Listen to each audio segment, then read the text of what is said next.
dogs in the yard, might need a guard. Every loss, taking to heart. Me first, that cannot be. Must be these underdog episodes. Me feeling much better, so suddenly under the Monica G. Crafted at night while all of them sleep. I won't look a fool, taking this tool, defeating the opposition around me. No, I'm not sorry. Yes, I'm taking this knowledge and pride. Just barking no harm, don't be startled. Yes, I'm taking the title, and it's so vital. Thanks for the ride, I'll never be idle. Turn up the dial, it's about to get wild, and the points gon' pile up. Dynasty underdog bite down, up at the day and the night. Now, easy as flying a kite. Now, come take a look at it right now. Dynasty underdog bite down, up at the day and the night. Now, easy as flying a kite. Now, come take a look at it right now.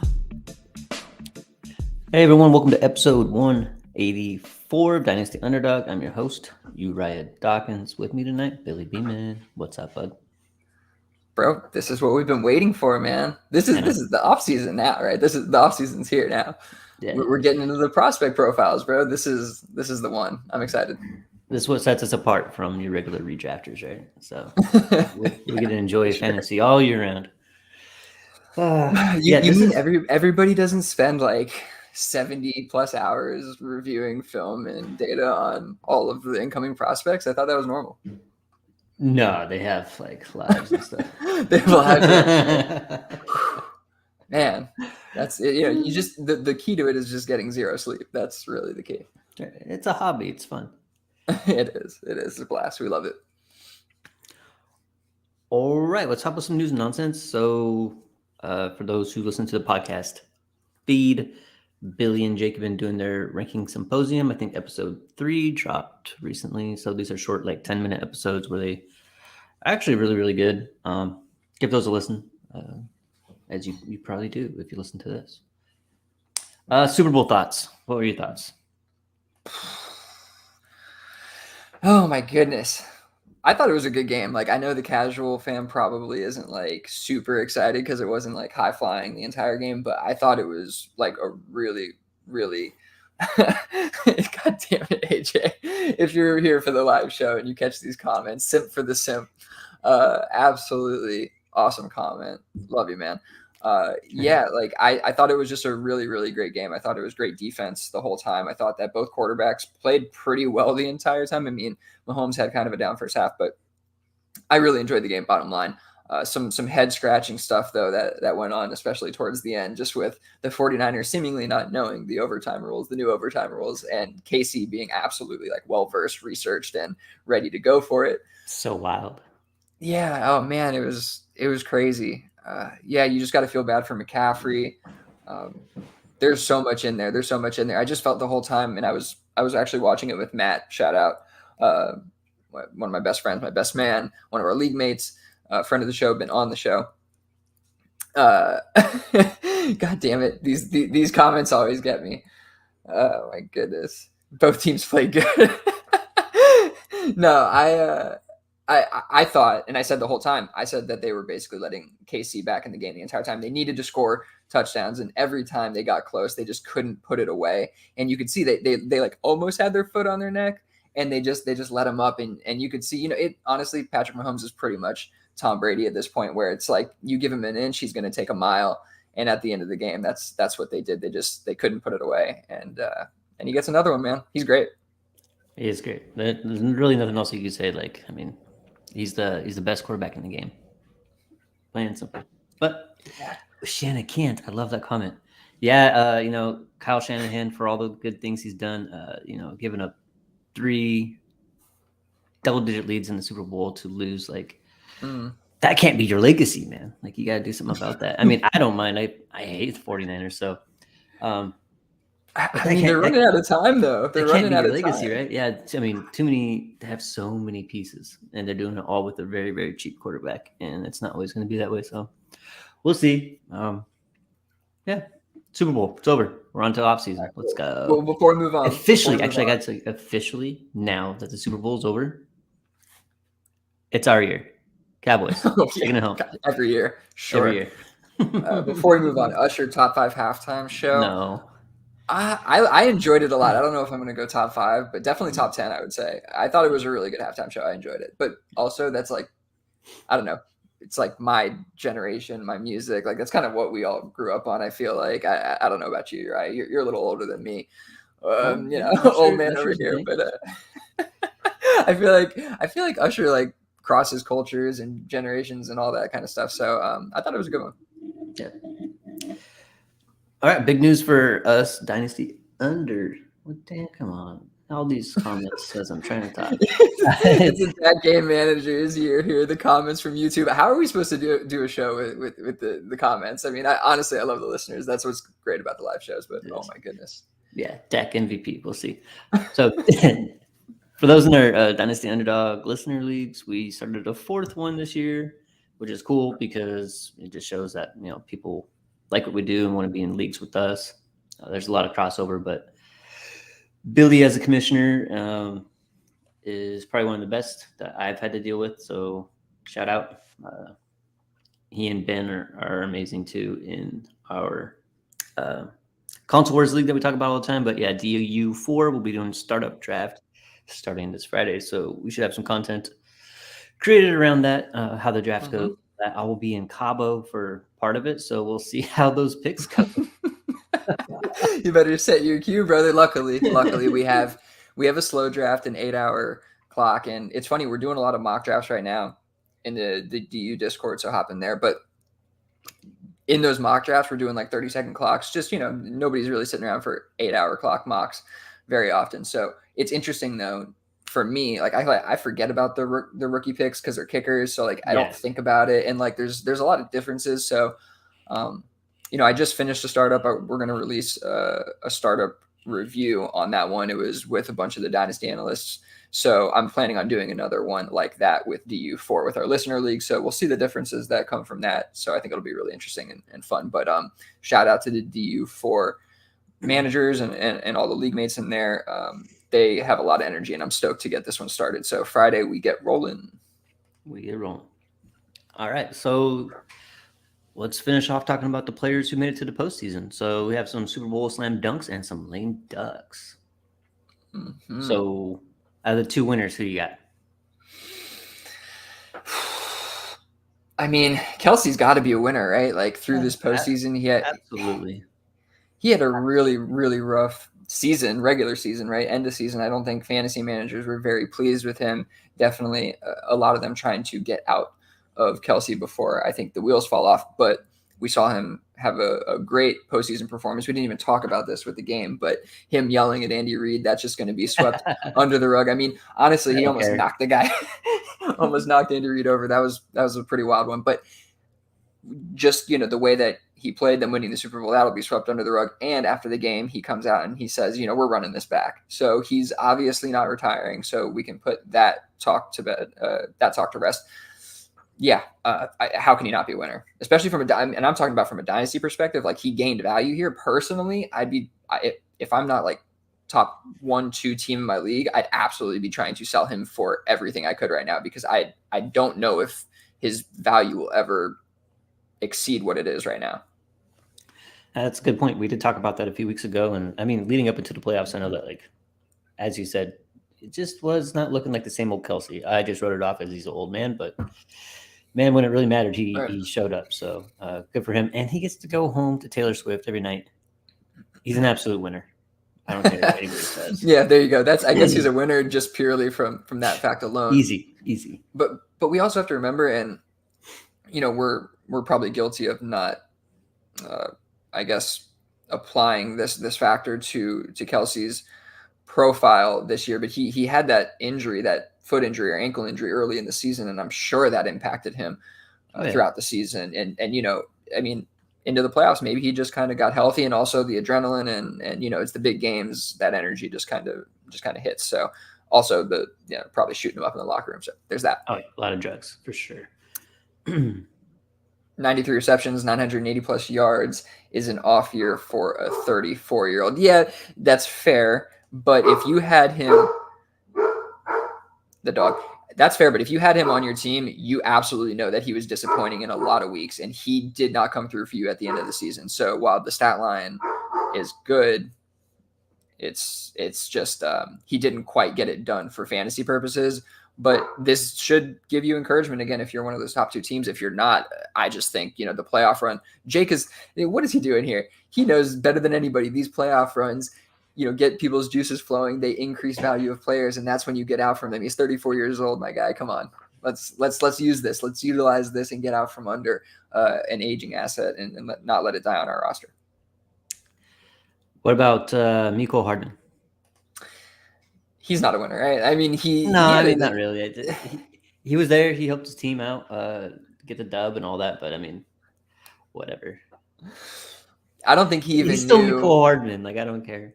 I'm pretty sure he didn't know that they won the game. I think actually, Pat Mahomes talked about that. So yeah, I don't know if somebody's crazy enough to want to buy into a Mecole Hardman share, sell him for anything. Yeah, I thought it was like Juwan Jennings season, but we'll see. AJ giving me too much credit here. Billy Appreciate the Belichick mindset. Yeah, I'll take it. I'll take the compliment. All right, some losers. Who do you got? Okay, I think we have more losers than we have winners in this game, right? Sure. I mean, in terms of dynasty and actionable impact. So losers, I'm going with Kittle here. He had virtually no impact in this game whatsoever. And maybe there was some injury involved there, but just that was a shocker to me. And we've seen him be inconsistent in general as a fantasy tight end. So this can't really give you any hope. It's like the opposite of Kelsey, right? And then Deebo Samuel for me just banged up the entire time. Probably is what caused the Jennings production in this game, or his usage in this game. Sure, absolutely. But just seeing him banged up again, I think that's something that fantasy managers, is going to leave a stigma heading into the offseason. And then Rashee Rice. Now, he didn't have like a terrible game or anything, but he certainly wasn't like the impact player that I think he probably should have been if he's the kind of guy that I think people have been hyping him up to be. And when I say that, I mean, we're getting a lot of Amon-Ra St. Brown comps in the fact, that he ended the season really strong, really high target share. And just to put it out there, just get your thoughts on this from week 11 on. And we're talking about just week 11 to week 17. So we're talking about the fantasy regular season, fantasy end of season. So regular season and the playoffs, the fantasy playoffs. He had a 25% target share. He had a 29% targets per route run. He had a 2.6 yards per route run, 4.4 ADOT. So he's eating up the short area targets there. 18.7. Yeah, no, it is fine. 18.7% team air yard share. And just the raw stats, 47 receptions, 62 targets, 560 yards, and 3 touchdowns, 75% catch rate. And I mean, you better be catching them when they're just 4 yards downfield. But I don't know, how do you feel about that? He obviously, I mean, the target share, like, again, 29%. I'm sorry, 25%. Yeah, it's not that bad. That's a pretty strong finish to the season. I know he's been banged up. He plays a position. He plays it differently than most wide receivers. He's doing these screens and some type running back type work, scat back type stuff, and so he has a little more contact as a wide receiver than I think other wide receivers have. But he seems to always kind of come back and play. Like it doesn't worry me, but it does let me know that, like, okay, if you're doing projections for Deebo and it's a 17 game season, like, you probably should make 15 games as the amount of games that he's going to play. He's going to miss time. I just think I think this is the kind of player he is. So, and there goes my camera, but I could bring it back. Deebo's going on 28 years old. He probably is still going to have a good bit of value in the community. I mean, he did have a good season. Oh, yeah. Despite the end. Like, would you, like, is it time to sell him for like 2 seconds if one's high enough? I don't think so. Why? Okay. I don't know. I don't think so. No panic on my end. Let's just put it that way. There's no panic on my end. Okay. What about Rice? are you into buying him? Would you sell him off of this season? I mean, price does matter, obviously, but just, I don't think the price is too high. We can check keep trade cut. Yeah. Just, I think trying just with the Amon-Ra comp, are you like seeing that at all? Like, is that something? No, I do like how strong he finished, and the fact that I think, Jake kind of pointed out early on that Rice could be the de facto wide receiver one on that team. But the thing is, what I kind of got from this whole year again, that Kansas City doesn't have a wide receiver one. They have Travis Kelce and some guys who will make plays when they have to. It helps when Mahomes is throwing balls on target all the time, and Andy Reid is running your scheme. But I think they still need to go and try to figure something out there. Mhm. I don't ever see Rice as being second target share moving forward on this team, anything like that. I'm not really in the market to be trying to buy him or sell. I don't own any Rice, so I guess that kind of makes my point of view here a little moot. But yeah, I don't know. I mean, he's a nice piece and is a nice story to have for the year. You know, he ended up beating out the guys who were there the year before who have a little more experience ahead of him as a rookie, but I don't think he's the guy. I still don't think he's got what it takes. Yeah, I think I agree with Jake here. He's not an alpha, and it is fairly obvious. And AJ's interesting point here. KC has moved off of wide receiver one since Reek has left. I don't know. I mean, granted, they won the Super Bowl this year. I think that they are probably rethinking that strategy, given like how upset Mahomes was all season with his weapons. Right? They were constantly dropping balls. Like they're gonna have to do something, I think. And with Kelce, 35, like he's not going to be there forever. So you're going to have to do something in that regard. And I think whatever they do is probably going to impact Rashee Rice, and Kelsey's going to be back next year. So Rashee Rice isn't going to just be like a target hog all of a sudden. Yeah, so I don't see it. And just looking at KTC, we have Rashee Rice at wide receiver 18, 48th overall in Dynasty, sitting next to Tank Dell, Justin Fields, Mark Andrews. Honestly, just give me any player around him. Yeah, so, I would sell Rice then. Yeah. I'll trade him. Yeah, I'll trade him away. Yep. Like the story though. I mean, that's cool. I just don't think it's actually realistic to moving forward. We'll see. Yep. All right. This is what I've been waiting for. This is what I've been waiting for ever since my Dallas Cowboys shit the bed in the playoffs. All appetizers until now. Move on and enjoy football again. I'm so petty. So prospect profiles, and so this year, this would be, I think I put a third or fourth. Year, third or fourth. Third, maybe. I don't think we did them. I think third. I think it's our third year. Yeah. So anyway, it doesn't matter. But this year we're going to do a little bit differently. Billy wants to do this player or that player. At least we would normally have done like one profile per episode, and this time he wants to do two and kind of pit two players who are looked at as being very similar, one way or the other, either size, skill set, rank, draft position, that type of deal. And the two that Billy said you want to start with this week are two Senior Bowl standouts, Lad McConkey and Luke McCaffrey. So let's get into it. I'll go with my part first. I'm going to handle the quote-unquote analytics side of things, stuff that I got. Pretty much everything I pulled from Peter Howard's database. And I'll bring in different metrics as we go on. But I'll hit with the basic ones that seem to matter when it comes to future production for prospects. So first, Lad McConkey, 3-star recruit. They have him listed as 6 foot 185, and he looks about 6 foot 185. It'll be interesting to see what he actually weighs, but I'm assuming those numbers are pretty close. It'll probably be more like a 5'9", 180, 185 type of deal. But played 3 years in college, which is good. It means he wasn't just like a lot of these other 4 or 5 year seniors with the whole COVID thing where they could hold over or transfer portal, NIL money, that type of deal. He is actually declaring for the NFL draft early and earlier than others, which is a good thing.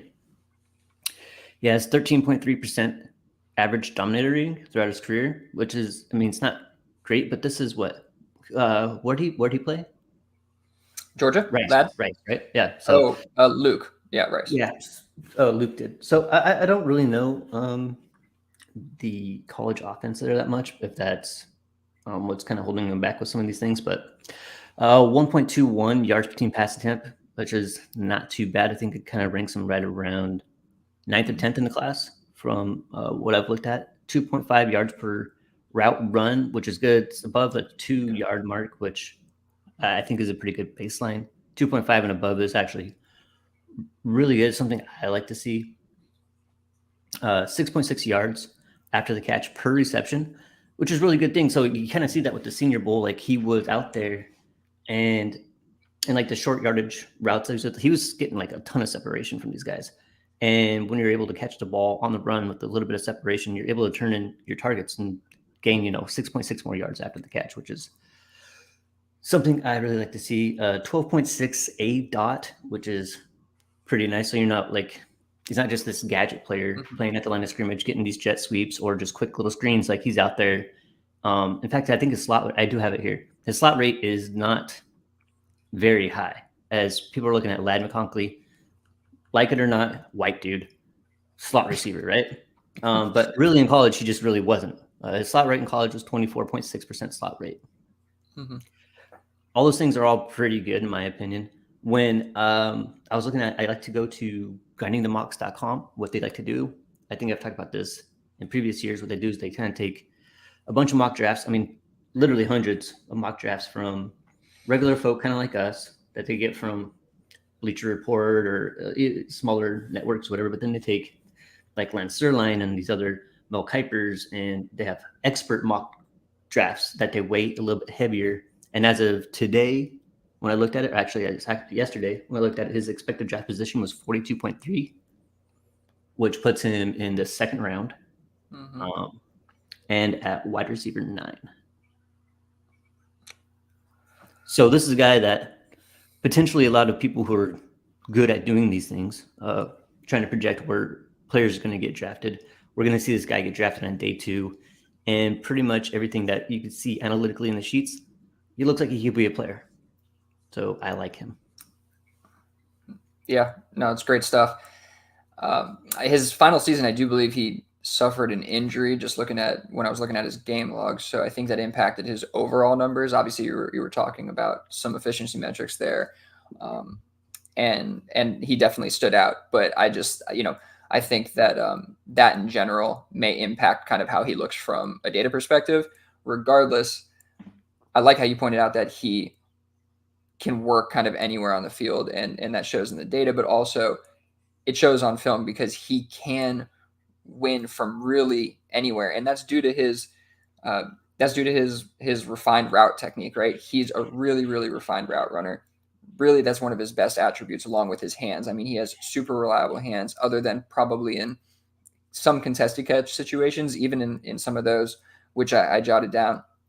There, he was able to secure the ball, but he's a little bit smaller guy, a little bit smaller of a frame, so that does impact him, and it impacts him in the route running perspective as well in terms of separation. I think if a guy gets his hands on him, it's going to be a little bit difficult for him to create some separation, especially at the next level. But in college, that wasn't as much of a problem.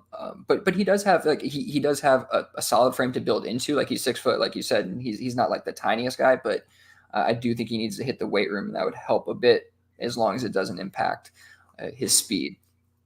And speaking of speed, I mean, he does have a good deal of speed. Like, he's not a slow guy by any means, but I wouldn't exactly call him laterally quick. Like, I don't think like side to side is really his game in like a short area. I don't think he's making a guy miss in a phone booth necessarily. But like you said, he creates separation. He catches the ball away from guys, and if he has some space, he can certainly get away. There's no doubt about it. He has that yards after catch ability. I think, just going through, I'll go through kind of just my overview of what I said about him. I definitely just hit on, I think, a bunch of his attributes. But for me, again, his best attribute is his route running, right? He's so technically sound. He exhibits manipulation movement during his routes. I think he's like a master of micro movements. He has beyond excellent route technique. He has really refined footwork. He has a good release package. So, he's not just coming out with, a single move. He has double moves. He's pretty creative. He kind of can put some stuff together, which at times I do think he can get a little lost in the sauce, like trying to make too many moves. But I didn't see it that much, but I do think that can happen with him. He has really impressive acceleration and deceleration ability, and you see that through his routes. It's really not so much after the catch and making guys miss. It's really just this ability to, fake as if he's going upfield, peek upfield, and be able to decelerate super quickly while the defender is still going the other direction. And he's able to make multiple moves. It's not just one. He can make a, he can do this and put a double move on a guy, a triple move. I've seen him put on some really, really interesting and creative moves that, I'll put out the film room videos and I'll get into some of those. But I was really impressed by some of his creativity through his routes, and it's definitely part of his best attribute. He's a willing and able blocker as well, even given, some slight frame, I guess you could say. And I do want to give kind of a comp just because it's fun. And people are probably going to hate when I start with this, but you'll like it when I finish it. If Chris Hogan and Cooper Kupp had a baby, that's how I feel about Lad McConkey, right? And he's definitely not on the Cooper Kupp side of things. That's not what I'm saying. I don't think he exhibits really the after catch ability like a Cooper Kupp, but he certainly exhibits the sound technique. I think that that kind of player doesn't really have the size, but I don't know, something strikes me kind of like watching Chris Hogan, just how he is able to move and get down the field. But he obviously wasn't nearly as technically sound. I don't think Chris Hogan was. He was just more of an athlete. So I think kind of a mix between those guys is what I see. I have him pretty high up in the film grades here. He'll probably settle somewhere in like 6, 7, 8 range, depending on how it all works out. Right now, he's sitting behind guys like Roman Wilson, Malik Washington, who, these are guys we'll get into, but and then it's pretty much the top of the class above those guys. But that's just film grade. It's just a data point. It's part of the process. So it's not my final rankings or anything like that. Love it. All right. So the next guy was Luke McCaffrey. Yes, he is the brother of Christian McCaffrey and son of their dad, who was in the Super Bowl a bunch of times. Good bloodlines. But he's not Christian McCaffrey. He is Luke McCaffrey. So there's not a ton. I mean, honestly, there's not a ton out there on him with somebody who's so high profile in name. You would think there'd be more out there. But I mean, even just as far as like regular articles go from like the schools he went to and things like that, there's just not a ton out there. Like it wasn't easy for me to find if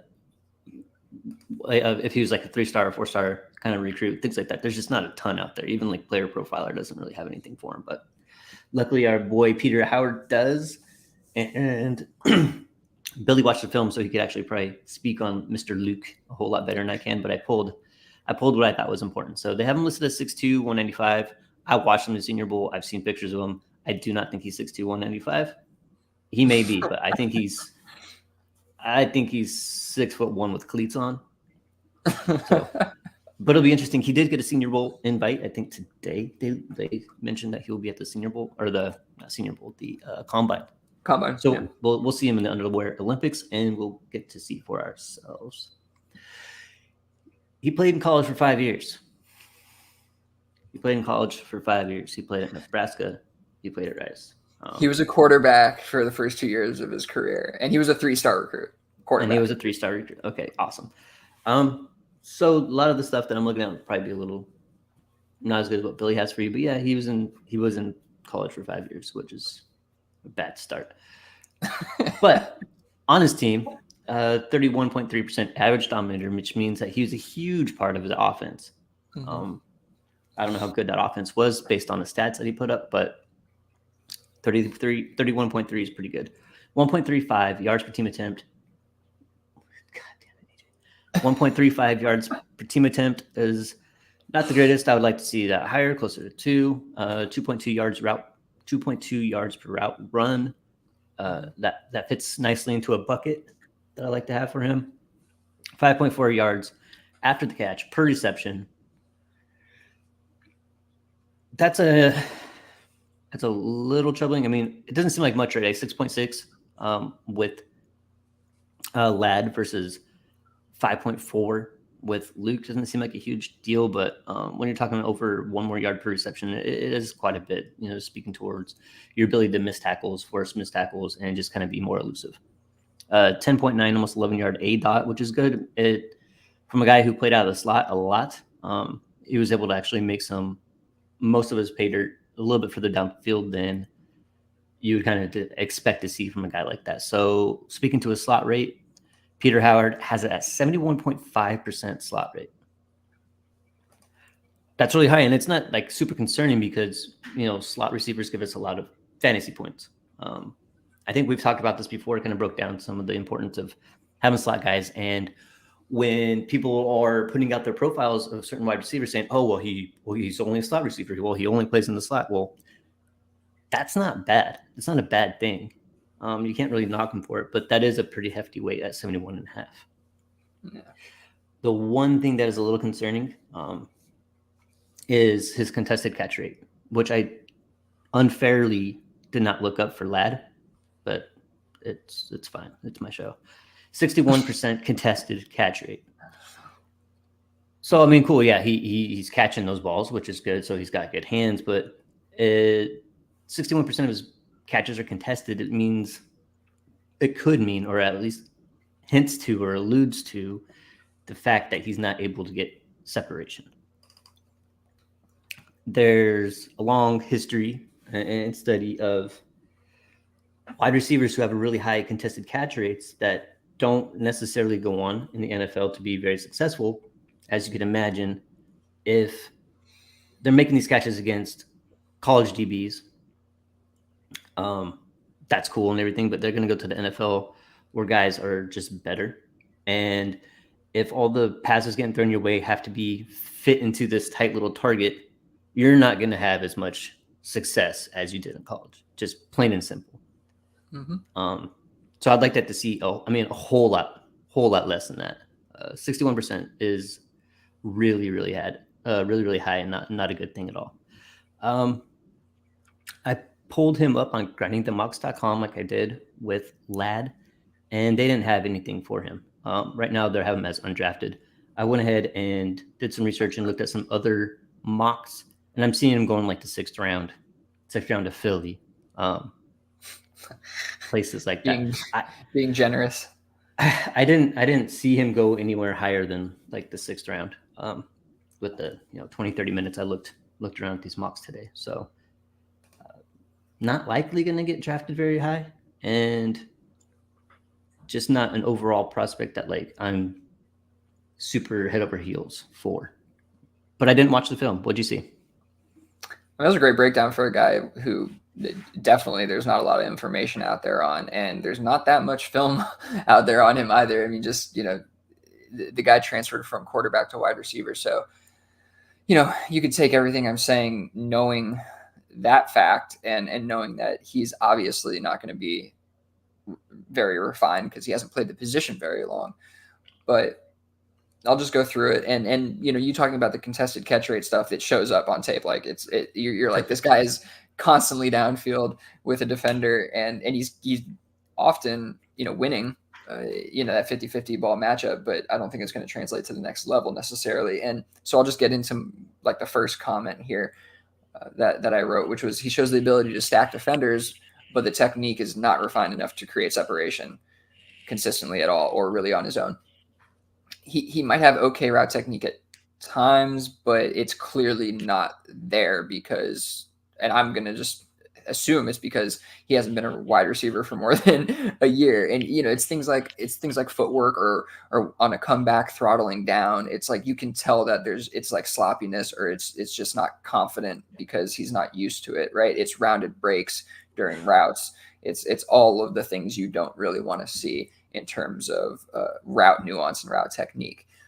Doesn't really exhibit a super diverse release package, but definitely flashes some ability there, getting off the line and, press coverage and creating separation immediately. Like a little bit of that, but not great. I do think one of his best attributes, kind of like Lad McConkey, are his hands, right? And that comes up in those contested catch situations. Obviously, like he was very productive for Rice.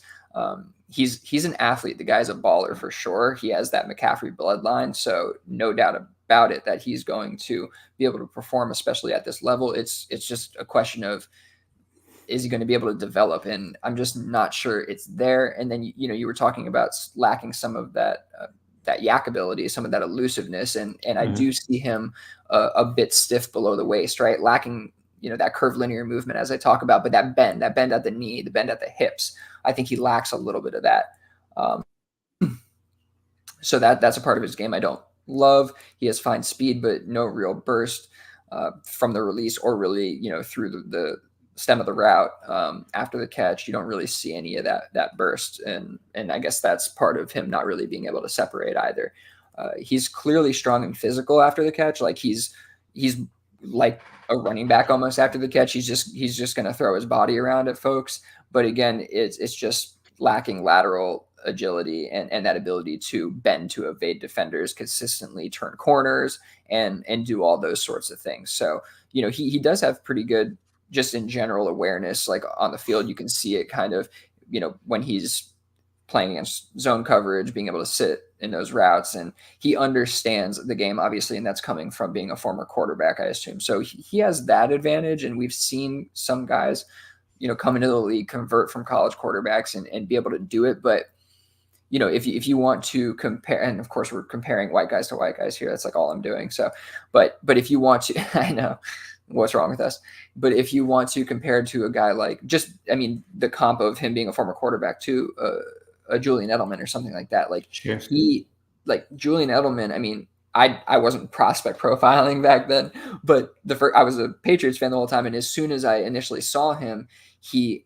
was really quick in short areas, like the 3-cone speed, that kind of stuff. He really had that ability already. He wasn't super refined, but I don't see that in Luke McCaffrey's game. I don't see these quick feet, refined feet, these it's sloppy. It's not what you want to see. And maybe he can fix that, but I'd like to see maybe just a more natural ability there to be a wide receiver. And it looks a little bit more forced and like he's just like a football player. And is just kind of one of those guys who, if you put him anywhere on the field, he could play. You know what I mean? At a certain level. I don't know at the NFL level. I don't think at the NFL level. Cool. I mean, for our first ones of the season, it was actually kind of nice to see basically what I saw with the data kind of line up with what you saw on tape. And that's a good thing for us and for the listeners, I think. So awesome. I love it, man. I'm stoked to get into more of these. There's some really, really fun prospects that I think that we're going to be able to get into here that we may not agree on because just the data may not be there. Guys, switching schools and that. I'm thinking of maybe a Brendan Rice, or honestly, maybe a Xavier Worthy. I think I'm going to be a lot lower than the community on Xavier Worthy, at least from a film perspective. Maybe things get corrected because I know that the data is there for the most part. I do think that he was trending down from his freshman year, and also he's probably going to get the draft capital. So it's going to be one of those where I got to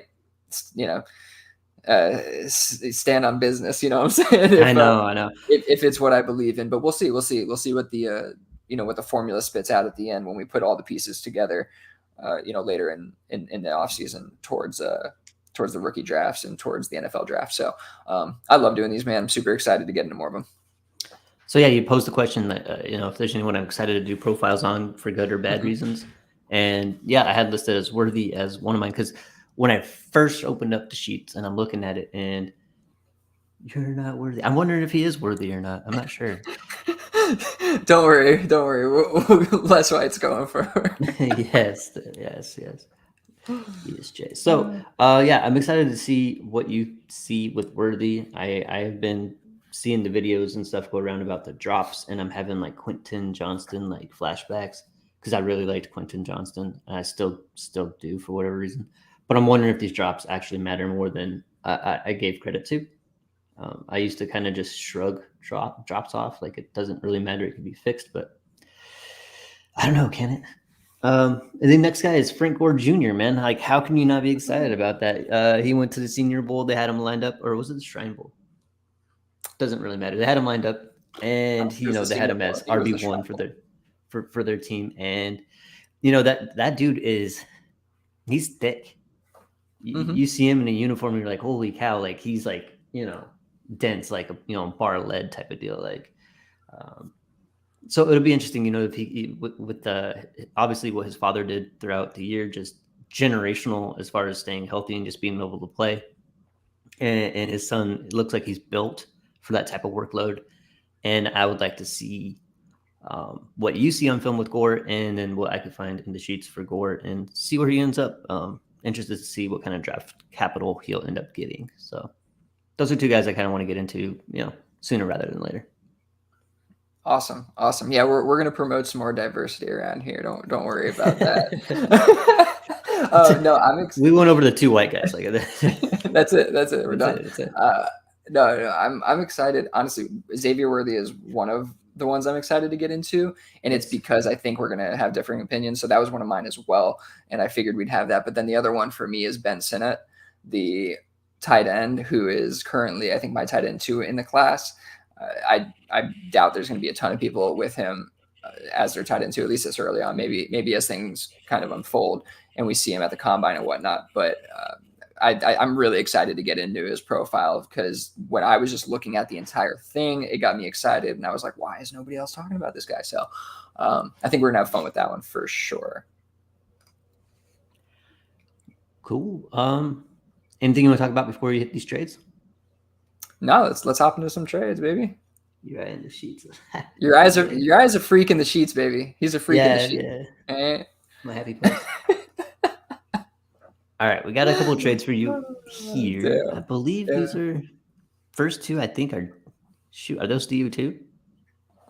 These DU3. Are all DU2, and then one is DU. I think they're all DU2. I don't know. These are all DU trades though. They're all Dynasty Underdog Listener League trades.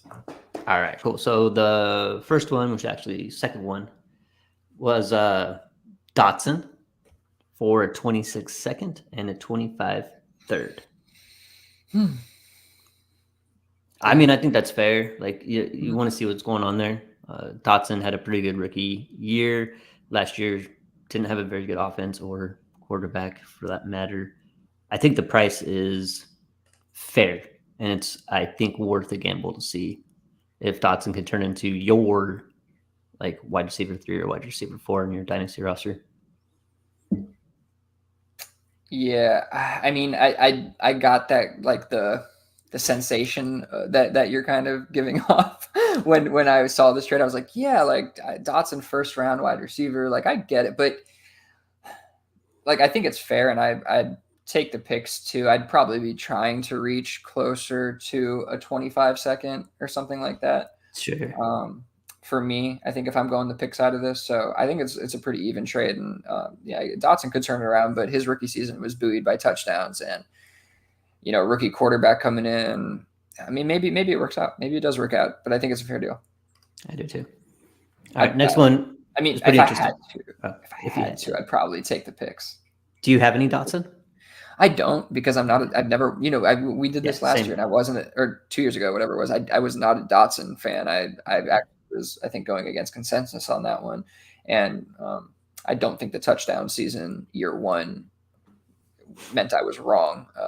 But again, I don't think it meant I was right either. I think that there's still some time left to tell, but I'd probably rather re-roll the dice. I just would rather be in 25 or this year. Gotcha. Next one, Nick Chubb.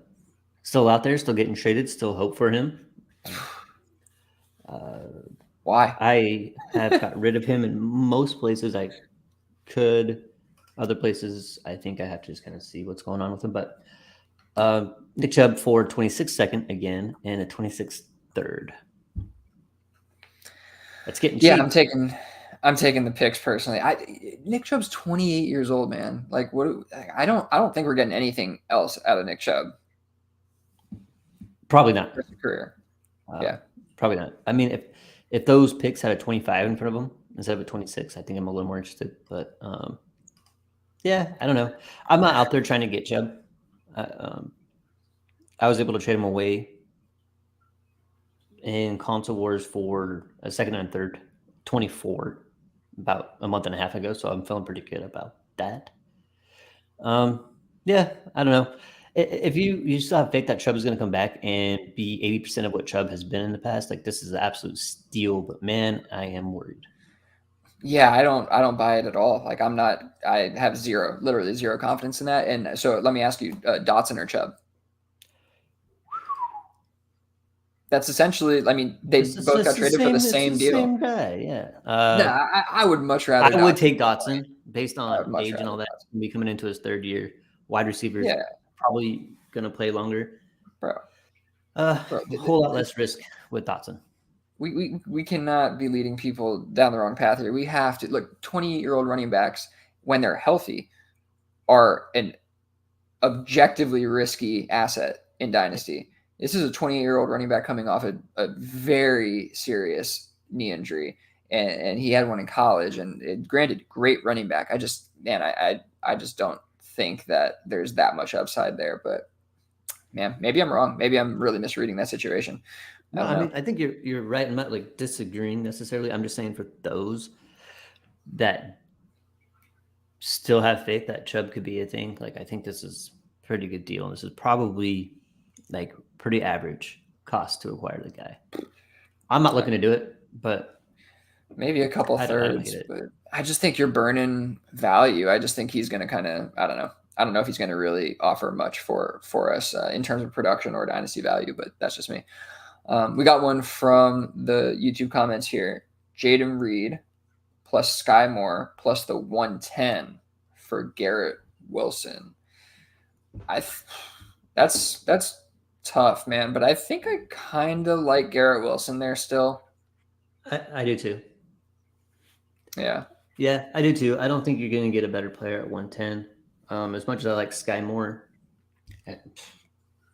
it's not going to happen, I don't think, for him. I mean, and Jaden Reed, I don't know. We've talked about this Packers wide receiver core a whole lot this year. Mm-hmm. And I just think that Jaden Reed is probably valued too high. Garrett Wilson's a dog. We know that. So I think I'd do that. 110, I think you might, honestly, you might be able to do this for a little less to get Garrett, possibly. But yeah, I like Garrett Wilson here. Yeah, I kind of agree with that as well. But yeah, just do this and then go get yourself some Dontavian Wicks, and you're good. There you go. Just for way cheaper, and then you have one of the Packers wide receivers, you have Garrett Wilson, and you're a happy camper. All right, last one. 26 first for Quentin Johnson, Zach Charbonnet, and Tank Bigsby.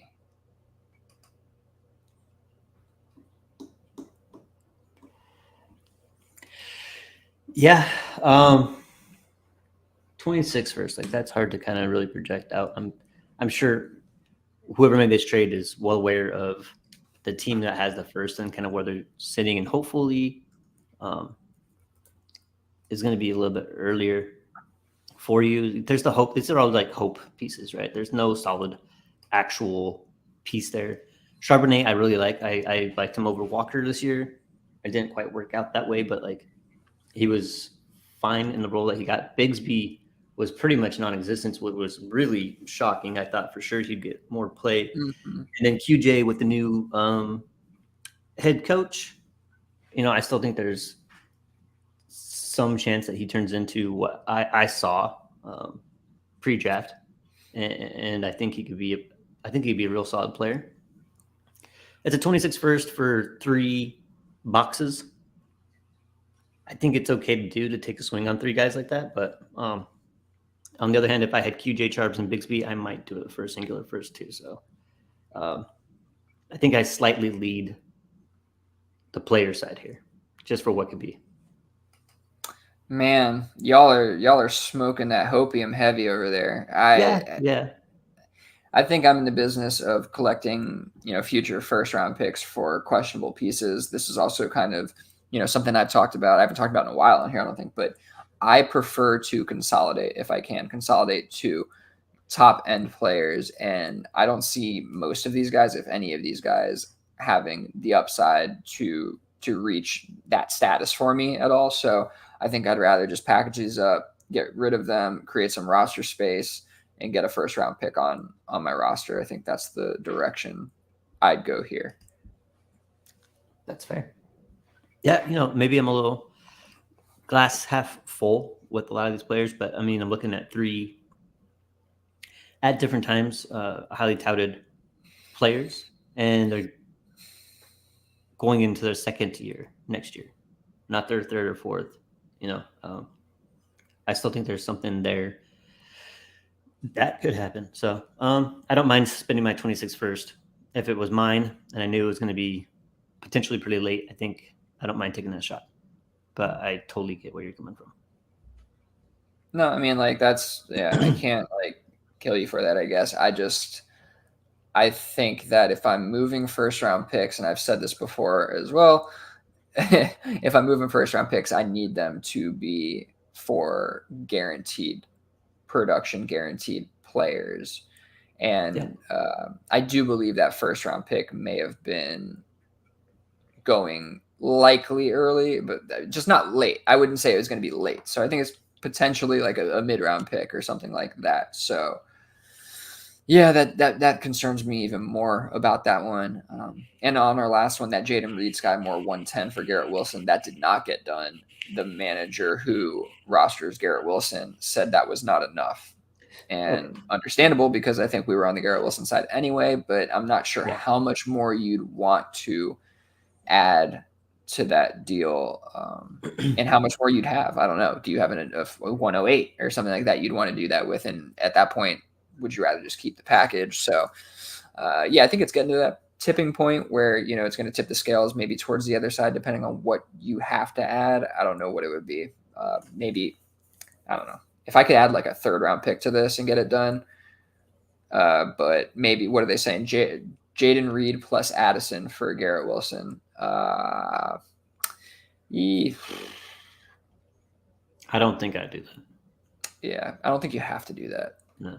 Like I think that deal actually gets done in 50% of leagues. Yeah, the Sky Moore. The original, yeah. If you swap out Sky Moore with like a high third or something, that might be more appealing. Yeah, and you know what? Like, that pick might gain more value over time. Like, there's no reason to rush this and get rid of a guy like Jordan Addison when his value probably won't change much. And if you wanted to do that down the road, you could. I don't know. I'd probably hold this one and see if you can apply some pressure by just, walking away. Yeah, I agree with that. Cool. That's all we have for tonight. Awesome. That's a good one. All right. So thanks everyone for giving us a listen again this week. Thanks for everyone chiming in live. I think that's so cool. Like, I don't think that when we started this thing, however many years ago, I expected like be answering questions live on YouTube and stuff like that. So that's, I don't know, neat. So you're appreciated. Check us out on Spotify if you can. Listen to us on Spotify. If you do the podcast feed, follow us on Twitter. Dynasty Underdog, at Uriah Dawkins, at Billy Beeman, DFF. Join our Discord. It's free. We do mock drafts, rookie mock drafts, starter mock drafts. Tons of content in there all the time. And check out the YouTube. Billy's crushing it right now. Some mini series, making it better than it ever was before. So again, we appreciate everyone who listens, and continue to listen, please. Have a good night. Peace out.